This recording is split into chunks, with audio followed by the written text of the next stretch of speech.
नमस्ते all and welcome to Apollo live session. तो आज का हमारे पास एक स्पेशल टॉपिक है जो है कॉमन स्पाइन प्रॉब्लम्स, जिससे कि हम सब आराम से रिलेट कर सकते हैं। हर इंसान की लाइफ में एक ना एक टाइम ऐसा आता है जब स्पाइन की तकलीफ के कारण उसे अपने काम से छुट्टी लेनी पड़ती है, रेस्ट लेना पड़ता है, क्योंकि वो दर्द इतना ज़्यादा होता है कि हम उसको सहन नहीं कर सकते। और आजकल की लाइफस्टाइल जैसी कि हमारी है, जब हम 8 से 10 घंटे ऑफिस में सिस्टम के आगे बैठकर काम करते हैं, या कोविड जैसे पेंडेमिक में जब हम वर्क फ्रॉम होम करते हैं तो रॉन्ग पोस्चर होता है। कई बार हमको बहुत एक्सट्रीम पेन होता है, कमर, पीठ या गर्दन में दर्द की शिकायत होती है, जिसमें हम आम समस्या समझ के इग्नोर करते हैं और टेम्परेरी रिलीफ के लिए कभी कभी स्प्रे, पेन किलर या रेस्ट लेके ही खुद से इलाज कर लेते हैं। ये इलाज कभी कभी हमारे लिए बड़ी समस्या, बड़ी तकलीफ भी बन जाती है। इस विषय पे हम लोग डिटेल में डिस्कस करेंगे। इस डिस्कशन के लिए हमारे साथ में है डॉक्टर प्रवीण सक्सेना सर। नमस्ते सर। नमस्ते। Sir is HOD and senior consultant spine surgeon. हमारे साथ अपोलो हॉस्पिटल अहमदाबाद में सर स्पाइन सर्जरी डिपार्टमेंट के हेड हैं। सर ने इंडिया एंड अब्रॉड के प्रेस्टिजियस इंस्टीट्यूट से मेडिसिन में ट्रेनिंग की। उसके बाद उन्होंने spinal surgery and disorder of spine की फील्ड में स्पेशल ट्रेनिंग्स ली हैं।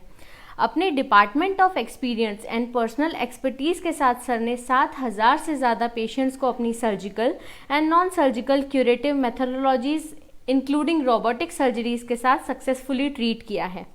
उनके एफर्ट से लेटेस्ट सर्जरी ट्रीटमेंट जैसे कि बलून कीथोप्लास्टी और डायनामिक फिक्सेशन, जो कि पहले सिर्फ विदेशों में किए जाते थे, आज अपोलो हॉस्पिटल गांधीनगर इंडिया में भी संभव हो सका है। सर की टीम सर्वोत्तम एवं उच्चतम तकनीक का इस्तेमाल करते हैं, जिसमें intra operating neuro monitoring system device and awake surgery, जिसमें कि जागते हुए ही पेशेंट का ऑपरेशन किया जाता है, ऐसी सर्जरीज भी परफॉर्म करते हैं। तो हमारा जो आज का टॉपिक है that is common spine problems, इसको हम आगे बढ़ाते हुए सर से कुछ चर्चा करेंगे। अगर आपका कोई भी क्वेश्चन हो तो आप प्लीज़ कमेंट बॉक्स में पुट कीजिएगा। सर सबसे पहले हम आपसे ये जानना चाहेंगे कि एक नॉर्मल पर्सन को कैसे पता चलेगा कि उसे स्पाइन की तकलीफ है। देखिए, स्पाइन एक ऐसा इम्पोर्टेंट ऑर्गन है शरीर का कि उसमें प्रॉब्लम आते ही कुछ पढ़ने या लिखने की ज़रूरत नहीं होती, आदमी को आपो आप पता चल जाता है कि ये तकलीफ़ कमर से आ रही है। फिर भी आपकी जानकारी के लिए मैं कहना चाहूँगा कि जो कॉमनेस्ट सिम्टम्स हैं वो ऐसा लगता है कि बैक या गर्दन या कमर का हिस्सा पूरा जाम हो गया है, हिल भी नहीं सकता है आदमी, और हिलने की कोशिश करने से चीख सी निकल जाती है। ये बहुत ही कॉमन सिम्टम है बैक पेन का। इसके अलावा कभी कभी बैक पेन जो है वो हाथों और पैरों में झंझनाहट, नसों का सूनापन पड़ जाना या फिर कमज़ोरी आ जाने की तरह भी प्रेजेंट करता है। ये 2 कॉमन सिम्टम्स है बैक पेन के। नॉर्मली दर्द जो मूवमेंट से बढ़े, जैसे आगे झुक रहे हैं, चक्कर लगा रहे हैं या घूम रहे हैं या पीछे झुकने में, वो पेन जो इन मूवमेंट से बढ़ता है वो बैक से ही आ रहा होता है। बहुत कम प्रकार के दर्द होते हैं, जैसे कि यूरेटरिक स्टोन जो कमर में होता है और वो मिमिक करता है बैक पेन को। तो मोस्टली बड़ा आसान है ये आइडेंटिफाई करना कि ये तकलीफ़ कमर से आ रही है। सर कॉमन स्पाइन प्रॉब्लम्स क्या क्या हो सकती हैं एक आम आदमी को? इस प्रश्न का उत्तर मैं 2 पार्ट में देना चाहूँगा। Actually spine problems 2 age group में डिवाइड कर सकते हैं हम। एक होता है यंग एज ग्रुप जो बहुत डायनेमिक है, बहुत एक्टिव है, और एक है थोड़ा ओल्डर एज ग्रुप जो सब कुछ करने के बाद अब थोड़ा रिटायर्ड लाइफ जी रहे हैं। कॉमनेस्ट जो हम प्रॉब्लम्स देखेंगे यंग एज ग्रुप में वो होता है मसल स्पाज्म, जिसको हम मायोफेशियल बैक पेन कहते हैं। वो क्यों होता है? जैसे कि आपने अभी बताया, इस पैंडेमिक में लोग एक्सेस बैठे हुए हैं, उनका स्क्रीन टाइम बढ़ गया है, सिटिंग जॉब बढ़ गया है। उससे पहले लोगों का ट्रैवलिंग बहुत ज़्यादा रहा था, डेडलाइंस बहुत होती थी, और अब नियमित खाना पीना, उसके साथ लैक ऑफ एक्सरसाइजेस, तो यंग लोगों में मायोफेशियल बैक पेन जो है वो ज़्यादा देखा जाता है, जिसमें डिस्क की प्रॉब्लम्स भी आ जाती हैं। ओल्डर एज ग्रुप में हमने ये देखा है एजिंग प्रोसेस यानी डिजनरेशन जिसको बोलते हैं। जैसे जैसे समय जाता है डिस्क्स जो रीढ़ की हड्डियों के बीच की एक जंपर की तरह काम करती हैं वो घिसने लगती हैं। जॉइंट्स जो कई हड्डियों को, स्पाइन जो है वो कई हड्डियों से जुड़ी होती है, और उन जॉइंट्स को उम्र की वजह से वो घिसने लगते हैं। घिसने की वजह से डिजनरेटिव चेंजेस आते हैं और वो बैक पेन प्रोड्यूस करता है।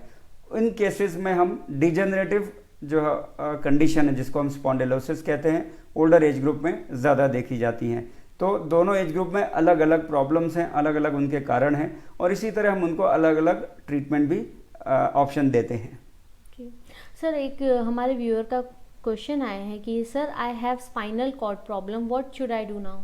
Okay, normally spinal cord problem लोग बड़ा लूज टर्म इस्तेमाल करते हैं। स्पाइन ना, मैं आपको बताना चाहूँगा, दो पार्ट से बना होता है। एक होता है स्पाइनल कॉर्ड, या जिसे हम ज्ञान तंतु कहते हैं, जो जीवित होता है, और वो दिमाग या ब्रेन का एक कंटिन्यूएशन होता है स्पाइन के अंदर।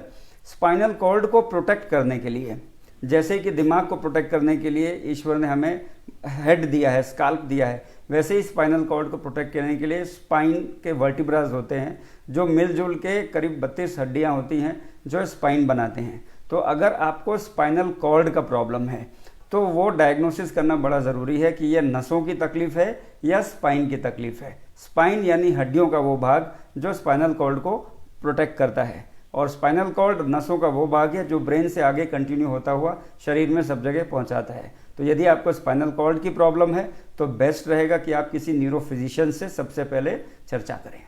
जी सर, बैक डिस्क के प्रॉब्लम के क्या क्या सिम्टम्स हो सकते हैं जनरली? मैं आपको पहले ये बताना चाहूँगा कि ये डिस्क होती क्या है। बड़ा ही कॉमन शब्द है कि भाई डिस्क खिसक गई, डिस्क पेन है। डिस्क क्या है? स्पाइन जो है वो करीब 32 हड्डियों से बना है। गर्दन में 7 हड्डियाँ, छाती के भाग में 12 और नीचे के कमर के भाग में सामान्यतः 5 हड्डियाँ होती हैं। अब इन हड्डियों को जोड़ने के लिए जो बीच में ईश्वर ने डिस्क दी है, उसे हम गद्दी भी कहते हैं, वो एक जंपर की तरह काम करती है। जितनी बार हम झुकते हैं, मुड़ते हैं, कूदते हैं, चलते हैं, उसमें प्रेशर आता है यानी उसकी लोडिंग होती है, और फिर प्रेशर चला जाता है यानी उसकी अनलोडिंग होती है। तो ये एक तरह का कुशनिंग का काम करती है।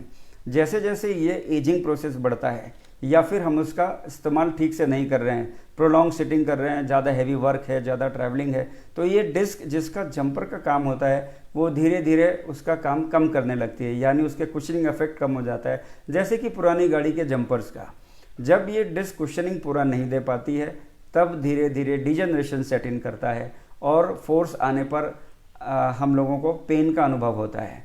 तो डिस्क प्रॉब्लम बेसिकली एक है डिस्कोजेनिक पेन, यानी दर्द धीरे धीरे डिजनरेटिंग होती हुई डिस्क की। दूसरा पेन जो ये डिस्क प्रोड्यूस करती है वो जब वो अपनी जगह से, जो उसकी मर्यादा है, उससे बाहर आ जाती है। जब वो बाहर आ जाती है तो उसके चारों तरफ नसें होती हैं स्पाइनल कॉर्ड में। जब ये डिस्क नसों को प्रेशर देने लगती है तो हम जिसे साइटिका कहते हैं उस तरह का पेन अनुभव करते हैं, जो कि या तो हाथों में या पैरों में एक करंट की तरह दौड़ता है और बहुत ही तीव्र पेन होता है। जब ये पेन ज़्यादा लंबा चलता है तो हाथों में सूनापन, झंझनाहट, भारीपन और कभी कभी कमजोरी भी आ जाती है। तो ये डिस्क 2 तरह के पेन्स के साथ प्रेजेंट कर सकती है। जी सर, हमारे पास एक व्यूअर का और क्वेश्चन आया है कि sir I have always pain in my lower back, sometimes it goes to my thighs, what should I do? Age 50, taking Femara for breast cancer. अच्छा, देखिए आपका प्रश्न बड़ा ही स्पेसिफिक है। अगर आपका दर्द कमर से केवल घुटनों तक जा रहा है, उसके नीचे नहीं जाता है, तो मोस्ट लाइकली ये पेन आपके 2 हड्डियों के बीच का जो फैसेट्स जिसको हम बोलते हैं उस जॉइंट से आ रहा है, उसको हम फैसेटल पेन कहते हैं। अगर ये पेन नीचे नहीं जाता है तो ये मोस्ट लाइकली वहाँ से आ रहा है। तो उसका इलाज बड़ा ही सिंपल है, जिसको हम पेन मैनेजमेंट द्वारा ट्रीट करते हैं। पहले हम डायग्नोस्टिक टेस्ट करते हैं, उसको अगर वो पेन रिलीफ हो जाता है, फिर एक हमारे पास पद्धति है जो कि परक्यूटेनियस नेचर है, लोकल एनेस्थीसिया में होती है, रेडियो फ्रीक्वेंसी एब्लेशन कहते हैं। उससे हम जो ये नर्व है जो पेन दे रही है उसको ब्लॉक कर देते हैं और पेन के लिए काफ़ी लंबे समय तक रिलीफ मिल जाती है। यदि आपका ये थाई पेन नीचे तक जा रहा है, यानी घुटने से नीचे से लेके एंकल और पंजों तक जाता है, तो फिर क्वाइट लाइकली आपके नर्व रूट्स के ऊपर प्रेशर आ रहा है। इन विच केस आपको एक स्पाइन स्पेशलिस्ट को मिलना चाहिए, MRI करा के ये कंफर्म करना पड़ेगा कि ये प्रॉब्लम है, फिर उसके सॉल्यूशंस आपको वो ऑफर करेंगे। जी सर, कभी कभी स्पाइन के बीच का हिस्सा बहुत दर्द करता है अगर, तो उसका क्या कारण होता है? जैसे कि मैंने आपको बताया कि स्पाइन जो है शरीर का बहुत ही इंपॉर्टेंट ऑर्गन है। अब ध्यान से देखेंगे तो हाथ है, सर है, पैर है, पेल्विस, ये सब के सब स्पाइन पे अटैच्ड होती है। पूरे शरीर का लोड स्पाइन पे आ रहा है और हर पोजीशन में स्पाइन को जो है वो बैलेंस बनाए रखना पड़ता है। ये सारी हड्डियां जो स्पाइन की हैं वो एक दूसरे से जुड़ी हुई हैं। इनको पकड़ने का काम जो मसल्स हैं, जिनको हम इरेक्टर स्पाइने कहते हैं, वो कराया करती है हर कंडीशन में, हर पोजीशन में।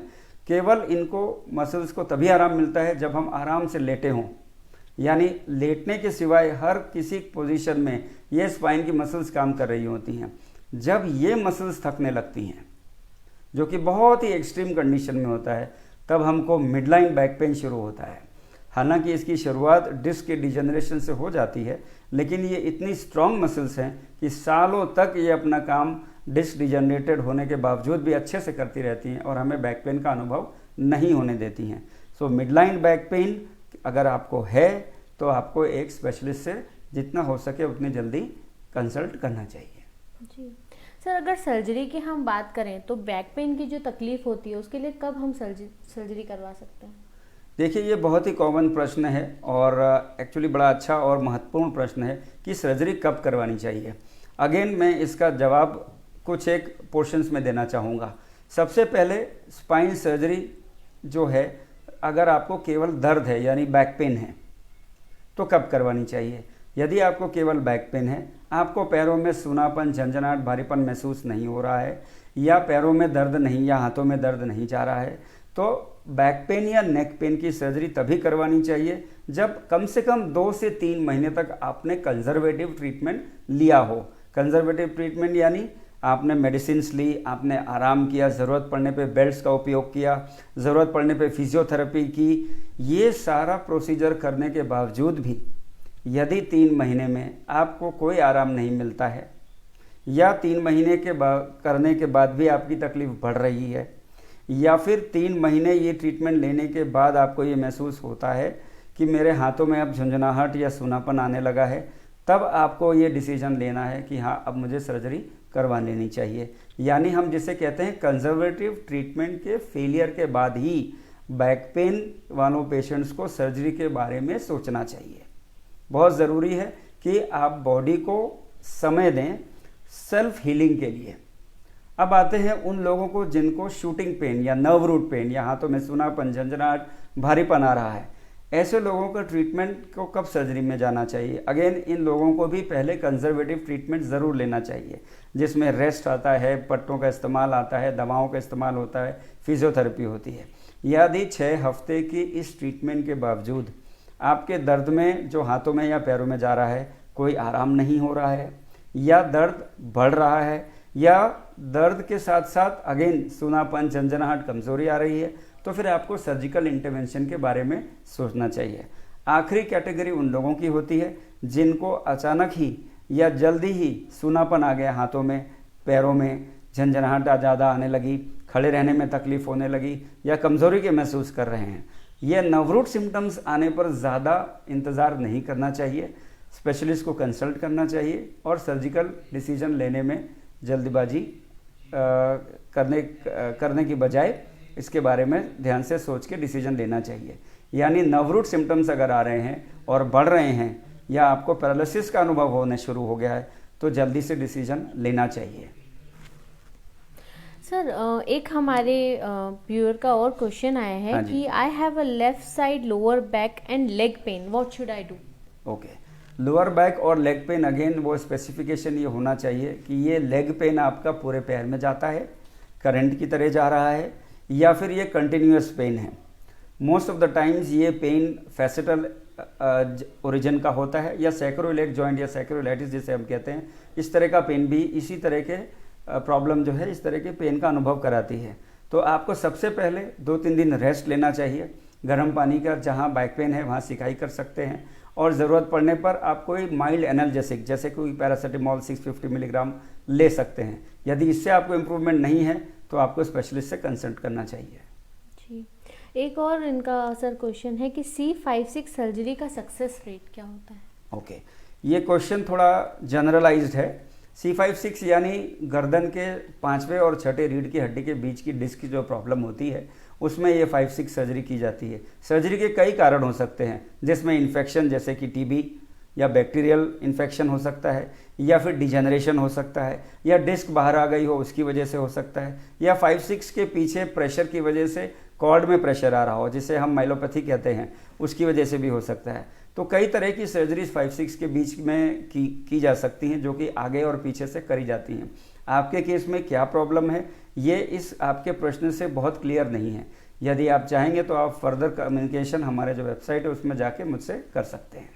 जी, एंड एक क्वेश्चन और आया है सर कि I have a back pain from more than 1 year. I can't sleep in the morning time because of pain, but when I start walking I didn't feel pain. Only prescribe me only painkiller medicine. What should I do to heal the pain permanently? Okay इस तरह के pens जो morning में ज़्यादा होते हैं और धीरे धीरे कम हो जाते हैं, यूजुअली इन्फ्लेमेटरी इन नेचर होते हैं, यानी सूजन की वजह से. इन्फ्लेमेटरी की कई कॉजेज़ होते हैं, जिसमें सबसे बेस्ट या सबसे कॉमन कॉजेज़ जो हम लोग देखते हैं वो है रूमेटॉइड आर्थराइटिस. इन कंडीशंस में सूजन उतारने की दवा, लाइफस्टाइल मॉडिफिकेशन, ये सब ज़्यादा सजेशन दिया जाता है और फिजियोथेरेपी ज़्यादा काम करती है. तो मैं आपको अगेन सजेस्ट करूँगा, अगर आपने स्पाइन स्पेशलिस्ट से कंसल्ट नहीं किया है तो उनसे कंसल्ट करें, और यदि कर चुके हैं तो मैं आपको एक एक्स्ट्रा सजेशन दूंगा कि किसी क्वालिफाइड रूमेटोलॉजिस्ट से मिले. वो आपका डिटेल्ड वर्कअप करवाएंगे, हो सकता है तो सीटी स्कैन करा के भी देखेंगे, and this will help in diagnosis. एक बार डायग्नोसिस क्लियर हो जाएगी, आपका ट्रीटमेंट परमानेंट ही मिलेगा. जी सर, अब हमारे टॉपिक पे हम वापस आते हैं. हाँ तो जी. मिनिमली इन्वेसिव सर्जरी जो होता है उसके बारे में हम जानना चाहेंगे, क्या होती है? मिनिमली इन्वेसिव सर्जरी एक तरीका है ऑपरेशन करने का. ऑपरेशन वही रहते हैं, उनका तरीका बदल जाता है. यानी पहले जो हम बड़े चीरे से करते थे वो अब छोटे छोटे चीरों से करते हैं, या फिर परक्यूटेनियस बिना चीरा लगाए भी कर सकते हैं. तो ऑलमोस्ट चीज़ तो वही करनी है, लेकिन क्योंकि हमारी एक्सपर्टीज़ बढ़ गई, हमारी टेक्नोलॉजी इम्प्रूव हो गई, हम उसका इस्तेमाल करके उसी प्रॉब्लम को छोटे से छेद से, जिसे हम की होल भी कहते हैं, या बिना छेद किए हुए परक्यूटेनियस सर्जरी से वो प्रॉब्लम सॉल्व कर सकते हैं. तो ट्रीटमेंट वही है, लेकिन ब्लड लॉस कम है, एडमिशन के चांसेस कम हैं, कभी कभी एनेस्थीसिया की देने की ज़रूरत नहीं पड़ती है. इस पद्धति को हम मिनिमली इन्वेसिव कहते हैं. मिनिमली इन्वेसिव से फ़ायदे ये होते हैं कि उसमें शरीर को नुकसान कम पड़ता है. मिनिमली इन्वेसिव यानी कम से कम नुकसान पहुंचाने वाली technique. Sir, minimal invasive spine surgery ऐसी कौन सी कंडीशन होती है बॉडी की, ऐसी क्या तकलीफ होती है जिसकी वजह से हम ये सर्जरी कर सकते हैं? जैसा कि मैंने बताया, ये एक टेक्निक है सर्जरी की. तो ऑलमोस्ट हर वो कंडीशन जो स्पाइन को अफेक्ट कर रही है वो हम मिनिमली इन्वेसिव स्पाइन सर्जरी के इस्तेमाल से, इस टेक्नोलॉजी, इन गैजेट्स के इस्तेमाल से कर सकते हैं. लेकिन कुछ एक कंडीशंस होती हैं जिसमें ज़्यादा नंबर ऑफ वर्टिब्रा इन्वॉल्व हो गए हों, या उसमें इन्फेक्शन ज़्यादा है, या उसमें ट्यूमर है, या कुछ एक कंडीशंस हैं जिसमें हमें डायरेक्ट ओपन अप्रोच की ज़रूरत पड़ती है, उसमें हम इनका इस्तेमाल नहीं कर सकते हैं. By and large almost every case can be done using minimally invasive techniques. लेकिन हाँ, हर एक पेशेंट को उसके रिक्वायरमेंट के हिसाब से टेलर मेड करना ज़रूरी है. ज़रूरी नहीं है कि हर चीज़ ओपन करी जाए, इसी तरह ज़रूरी नहीं है कि हर चीज़ मिनिमली इन्वेसिव की जाए. जिस पेशेंट के लिए जो बेस्ट है वही उसको ऑफर करना चाहिए. जी सर. सर, ऑस्टियोपोरोसिस का जो इफ़ेक्ट होता है वो स्पाइन पर कैसा होता है? ऑस्टियोपोरोसिस एक जनरलाइज्ड डिजीज़ है, जो मैं अब चाहूँगा ये कह सकता हूँ इस माध्यम से कि शायद तीसरा या चौथा सबसे बड़ा पैंडेमिक है आज की दुनिया में. ऑस्टियोपोरोसिस है क्या? ऑस्टियोपोरोसिस एक ऐसी कंडीशन है जिसमें हड्डियां दिखती तो नॉर्मल हैं, लेकिन अंदर से खोखली हो गई होती हैं. जैसे कि लकड़ी को अंदर से उदय खा गया हो, या जिसे हम टर्माइट कहते हैं. तो शेप और स्ट्रक्चर ठीक दिख रहा है, लेकिन उसमें मजबूती खत्म हो जाती है. तो पूरे शरीर की हड्डियों को ऑस्टियोपोरोसिस अफेक्ट करता है एक साथ. ये नहीं कि सिर्फ स्पाइन को किया, या सिर्फ हाथ की हड्डी या पैर की हड्डी को किया. हाँ, स्पाइन क्योंकि शरीर के सारे ऑर्गन्स सबका लोड उठा रहा है, उस पर इफेक्ट हमें ज़्यादा दिखाई देता है. जनरलाइज बैक पेन सबसे कॉमन सिम्टम होता है ऑस्टियोपोरोसिस का. हम ये मानते थे आज तक कि भाई जैसे जैसे आदमी बड़ा हो जाता है वैसे वैसे धीरे धीरे झुक जाता है. हम लोग ये सोचते हैं कि भाई नम्र हो गया, हम्बल हो गया. पर एक्चुअली होता क्या है, रीढ़ में की जो हड्डियां हैं उनमें छोटे छोटे माइक्रो फ्रैक्चर्स होते हैं, और उसमें उस समय आदमी दर्द का अनुभव करता है, आराम करता है, दवाएं लेता है, वो फ्रैक्चर्स हील हो जाते हैं. पर जैसे जैसे ये फ्रैक्चर्स बढ़ते जाते हैं वैसे वैसे धीरे धीरे आदमी जो सीधा खड़ा होता है वो झुकने लगता है. अल्टीमेटली उसका बहुत पोस्चर स्टूप्ड हो जाता है. तो सबसे मेजर इफेक्ट जो स्पाइन पे ऑस्टियोपोरोसिस का पड़ता है वो है स्टूपिंग, या कि आगे झुक जाना. अब आगे झुक जाने से क्या प्रॉब्लम होती है, पेट की जगह कम हो जाती है, तो आदमी की भूख कम लगने लगती है, उसको गैस्ट्राइटिस और एसिडिटी की प्रॉब्लम हो जाती है. इसकी वजह से कॉन्स्टिपेशन हो जाता है, क्योंकि आदमी आगे झुक गया है इसलिए छाती बहुत फूलती नहीं है, तो रेस्पिरेटरी यानी लंग्स की प्रॉब्लम्स आने लगती हैं। क्योंकि वो झुक जाता है तो उसको बाहर निकलने में, सामाजिक कार्य करने में शर्म आने लगती है, जिसकी वजह से साइकोलॉजिकल प्रॉब्लम्स हो जाती हैं। तो ये बहुत सी प्रॉब्लम्स क्रिएट करता है बढ़ती उम्र में। इसलिए चाहिए कि ऑस्टियोपोरोसिस अगर डायग्नोसिस होती है तो उसको तुरंत ट्रीटमेंट लिया जाए ताकि हम इन स्टेजों में ना जा सके। जी सर, अब हम स्पाइन सर्जरी के बारे में बात करना चाहेंगे कि स्पाइन सर्जरी तो कितनी सीरियस होती है। सेकंड, अगर हम स्पाइन सर्जरी कराते हैं तो इसमें रिकवरी में कितना टाइम लगता है और क्या क्या प्रिकॉशंस होती हैं? आपने एक्चुअली 3 क्वेश्चंस पूछे हैं। मैं चाहूँगा कि पहले फर्स्ट क्वेश्चन का जवाब दो आपको कि ये कितनी सीरियस होती है। कोई भी सर्जरी उतनी ही सीरियस है जितनी स्पाइन सर्जरी आज के ज़माने में, क्योंकि आज के ज़माने में हमारे पास वो टेक्नोलॉजीज़ हैं जो हमें ये एनेबल करती हैं कि हम स्पाइन सर्जरी के दरमियान ब्रेन है, नर्व्स है, स्पाइनल कॉर्ड है, उनकी लाइव एक्टिविटी को मॉनिटर कर सकें। तो पहले जो डर हुआ था कि भाई स्पाइन की सर्जरी करवाओगे तो कभी ठीक नहीं हो पाओगे, चल नहीं पाओगे, लकवा लग जाएगा, वो डर अब नहीं रहा है। अब बात ये आती है कि ये कितना सीरियस है। तो मैं ये कहना चाहूँगा कि ये उतना ही सीरियस है या उतना ही इम्पॉर्टेंट है जैसे कि हमारा हवाई जहाज़ में सफ़र करना। एक एग्जाम्पल देता हूँ। हवाई जहाज़ हर आदमी नहीं उड़ा सकता, हर ड्राइवर नहीं उड़ा सकता। एक बहुत ही ट्रेंड एक्सपीरियंस पायलट ही उड़ाता है। उसकी मेंटेनेंस के लिए जो मैकेनिक्स हैं, जो इंजीनियर्स हैं, वो भी बहुत ही हाईली ट्रेंड होते हैं। उनकी बहुत क्वालिफिकेशन होती है और बहुत एक्सपीरियंस के बाद ही उनको मेंटेनेंस के लिए दिया जाता है काम। और हर जगह हवाई जहाज़ नहीं उतरता, यानी जहाँ देखो रास्ता उतर गया, ऐसा नहीं। उनके बहुत ही स्पेसिफाइड एरियाज़ होते हैं जहाँ वो उतरते हैं। इसी तरह स्पाइन सर्जरी है। यदि आपका सर्जन वेल ट्रेंड है, एक्सपीरियंस्ड है, सही जगह बढ़िया फैसिलिटीज़ वाले हॉस्पिटल में आपकी सर्जरी हो रही है और उसका स्टाफ, उसकी टीम वेल ट्रेंड है और उसके पास वो इक्विपमेंट्स हैं जो कि अनिवार्य हैं स्पाइन सर्जरी के लिए, तो definitely spine surgery is not a very risky procedure. उसके बहुत ही हम कह सकते हैं कि अच्छे और पहले से प्रिडिक्ट कर सकते हैं कि हाँ आपको इतना अच्छा रिजल्ट मिलेगा। दूसरा प्रश्न ये था कि क्या इसके बाद आदमी ठीक हो सकता है। जी हाँ, success rate of spine surgery आज के ज़माने में इज़ अराउंड 95 to 98%। 2% जो है वो हमारे के हाथ में नहीं है, वो ईश्वर के हाथ में होता है। फिर ये बात आपने पूछा कि क्या क्या प्रिकॉशंस लेने चाहिए। देखिए, स्पाइन सर्जरी कराई इसलिए प्रिकॉशन लेना है ये ज़रूरी नहीं है।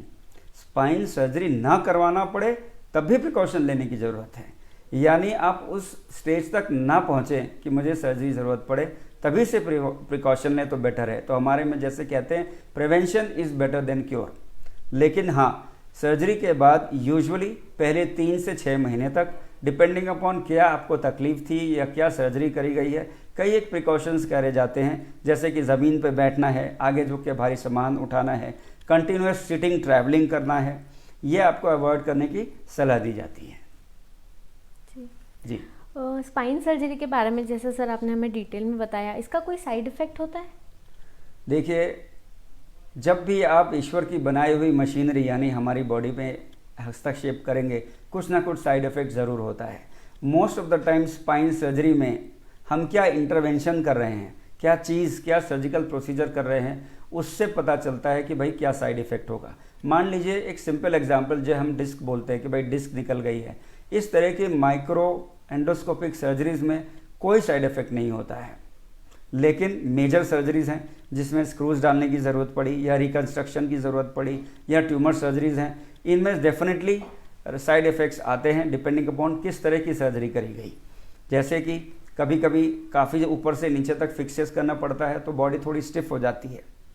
और दूसरे साइड इफ़ेक्ट्स जो स्पाइन सर्जरी में हैं वो एनेस्थीसिया के होते हैं। वो हर एक सर्जरी या किसी भी सर्जरी में हो सकते हैं।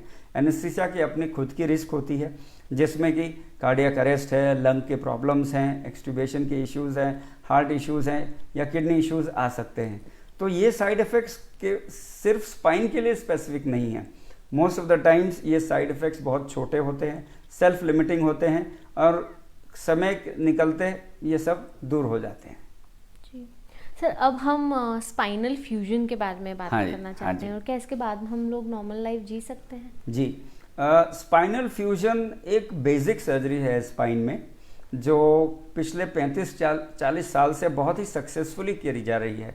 न्यू टेक्नोलॉजी जिसे हम डिस्क रिप्लेसमेंट कहते हैं, या मोबाइल सेगमेंट रिप्लेसमेंट कहते हैं, या डायनेमिक फिक्सेशन कहते हैं, ये सर्जरीज हम लोग यहाँ अपोलो में कर रहे हैं। लेकिन इनका जब भी तुलना की जाती है तो वो स्पाइनल फ्यूजन से की जाती है, क्योंकि पिछले 40-50 साल में हमने देखा है कि इनके रिजल्ट्स बड़े ही अच्छे होते हैं। मैं आपको ये बताना चाहूँगा कि रीढ़ की हड्डी जो बहुत सारी हड्डियों से बनी है, उनका काम है आपको मोशन देना, मूवमेंट अलाउ करना। जब भी हम फ्यूजन करते हैं तो वो सेगमेंट यानी वो हड्डियाँ जिनका हम फ्यूजन कर रहे हैं, जिनको जोड़ रहे हैं, वो हिलना डुलना बंद कर देती हैं। तो मैं एक एग्जांपल देना चाहूँगा। मान लीजिए एक काम है जो 5 लोग करते हैं। यदि आपने 2 लोगों को हटा दिया, आराम करने को कह दिया, और वही काम पूरा करना 3 लोगों को पड़ा, तो उनके ऊपर लोड ज़्यादा आता है। लोड ज़्यादा आएगा तो उनके थकने या परेशान होने के चांसेस बढ़ जाते हैं। इसी तरह मोबाइल सेगमेंट में यानी गर्दन और नीचे की कमर में जब भी हम फ्यूजन सर्जरी करते हैं तो जितना फ्यूजन किया वो जॉइंट्स काम करना बंद कर देते हैं, तो बाकी के जॉइंट्स नॉर्मल काम आपको देंगे। आपका झुकना, चलना, घूमना फिरना सब अलाउ करते हैं, तो उनके ऊपर लोड बढ़ जाता है। तो कुछ सालों बाद कुछ लोगों में यानी 5 से 8% लोगों में ऐसा देखा गया है कि 10 से 20 साल बाद ऊपर का या नीचे का सेगमेंट यानी ऊपर या नीचे के जॉइंट्स घिस जाते हैं और वो फिर से बैक पेन दे सकते हैं। ये एक तकलीफ हम लोगों ने स्पाइनल फ्यूजन के साथ पिछले 40 सालों में देखी है। इसीलिए नए चीज़ें आई हैं अब, जिसको हम डायनेमिक फिक्सेशन कहते हैं या आर्टिफिशियल डिस्क रिप्लेसमेंट कहते हैं। जी सर, इसके लॉन्ग टर्म्स इफेक्ट्स क्या हो सकते हैं? मैंने जैसे आपको बताया कि क्योंकि मूवमेंट्स कम हो जाते हैं तो कुछ लोगों को स्टिफनेस यानी टाइटनेस की एहसास रहता है कई सालों तक। दर्द चला जाता है, वो नॉर्मल काम कर सकते हैं, लेकिन वो नाखुश रहते हैं कि भाई मुझे कुछ पट्टा बांध दिया है, किसी ने टाइट कर दिया है। या कभी कभी लोगों का ये कहना होता है कई सालों बाद कि साहब जब ठंडक पड़ती है तब हमें ऐसा लगता है कि हमारे शरीर में टाइटनेस बढ़ रही है। एक स्टिफनेस जो है वो बहुत ही common long term side effect है। और दूसरा मैंने आपको अभी बताया कि कुछ लोगों में 5% लोगों में ये देखा गया है कि एडजेसेंट सेगमेंट प्रॉब्लम्स हो जाती हैं फ्यूजन की वजह से। जी सर, अगर ऐसी कोई भी सर्जरी हम करवाते हैं बैक सर्जरी, तो उसके बाद कितने दिनों तक हॉस्पिटलाइज रहना होता है और कब तक हमें घर पे रेस्ट करना होता है? अगेन मैं कहूँगा कि किस तरह की सर्जरी आप कर रहे हैं और क्यों करवाई जा रही है, उस पर डिपेंड करता है कि आपको कितने समय रहना पड़ेगा हॉस्पिटल में। हम आजकल कई सर्जरीज अवेक करते हैं जागते हुए पेशेंट पे, लोकल एनेस्थीसिया में, यानी सुबह किया शाम को घर। कुछ शॉर्ट एनेस्थीसिया में करते हैं यानी single day stay. Endoscopic surgeries usually 1 day stay की होती हैं। सुबह सर्जरी करते हैं, दोपहर में पेशेंट चल रहा है, शाम को आप खाते पीते हैं, नेक्स्ट डे आप घर जा सकते हैं। तो स्टे ड्यूरेशन डिपेंड करता है किस तरह की सर्जरी है और क्यों की जा रही है। लॉन्गर ड्यूरेशन 3 से 5 दिन नॉर्मल केसेस में, जिसमें लॉन्गर सर्जरीज होती हैं, फ्यूजन सर्जरीज होती हैं, उनको 3 से 5 दिन रखा जाता है। कभी कभी ट्यूमर सर्जरीज में या स्कोलियोसिस सर्जरीज में ज़्यादा रखने की ज़रूरत पड़ती है। जी सर, एट लास्ट ये जानना चाहेंगे कि जैसे कि आजकल हमारी लाइफस्टाइल है, जैसा हमने पहले भी डिस्कस किया, हमें सिस्टम के सामने इतने घंटों तक बैठे होना पड़ता है, या फीमेल्स की लाइफस्टाइल हम देखें कि कभी भी वज़न उठा लेते हैं अचानक से तो तकलीफ़ आती है। तो ऐसी सिचुएशन में हम हमारे लाइफस्टाइल में से क्या चेंजेस कर सकते हैं ताकि हमारी स्पाइन को ज़्यादा हार्म ना हो और हम आगे एक हेल्दी लाइफ जी सकें? वेल, ये एक बहुत ही ब्रॉड क्वेश्चन है जिसका जवाब देना करीब आधे घंटा 40 मिनट निकल जाएगा, लेकिन मैं ये कोशिश करूँगा संक्षिप्त में ये बताने की कि कोई भी एक पोस्चर यानी एक कंडीशन जिसमें आप खड़े हैं या बैठे हैं या लेटे हैं या चल रहे हैं, उसको 5, 10, 15 मिनट से ज़्यादा मेंटेन मत करिए। यानी बैठे बैठे पोस्चर का चेंज करना बहुत ज़रूरी है। जितना आप पोस्चर चेंज करेंगे उतना ही आप लोडिंग अनलोडिंग करेंगे अपने डिस्क्स की और अपने फैसेट जॉइंट्स की। ये दोनों मूवमेंट्स जो हैं वो हमारे डिस्क्स को न्यूट्रिशन प्रोवाइड करेंगे और डिजेनरेशन को स्लो करेंगे या डिले करेंगे। तो इस तरह के मूवमेंट्स जो आप नहीं कर रहे हैं उनका करना बहुत ज़रूरी है। दूसरी, एक्यूट या ऐसे मूवमेंट्स करने जो आपने पहले कभी नहीं किया, यानी सडनली आपको लगा कि आज से मुझे योगा करना है और सारे योगासन शुरू कर दिए, वो आपको नहीं करना चाहिए। योगासन शुरू करें, धीरे धीरे उनकी जो एक्टिविटी है सीवियरिटी वो आप बढ़ाएं।